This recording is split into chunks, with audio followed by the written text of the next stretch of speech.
Kopi pertama kali diperkenalkan di Indonesia oleh Belanda pada abad ke-17.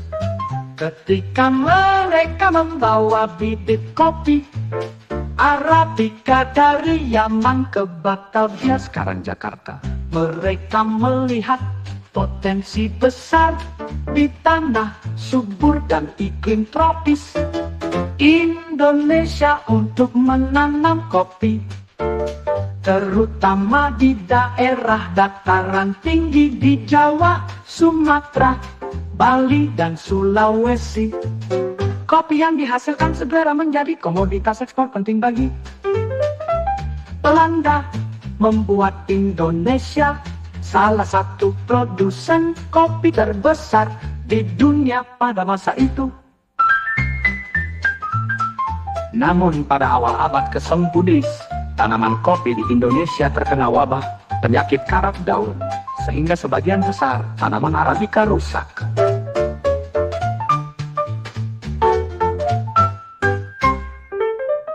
Mereka melihat potensi besar di tanah subur dan iklim tropis Indonesia untuk menanam kopi, terutama di daerah dataran tinggi di Jawa, Sumatera, Bali, dan Sulawesi. Kopi yang dihasilkan segera menjadi komoditas ekspor penting bagi Belanda, membuat Indonesia salah satu produsen kopi terbesar di dunia pada masa itu. Namun pada awal abad ke-19, tanaman kopi di Indonesia terkena wabah penyakit karat daun, sehingga sebagian besar tanaman Arabica rusak.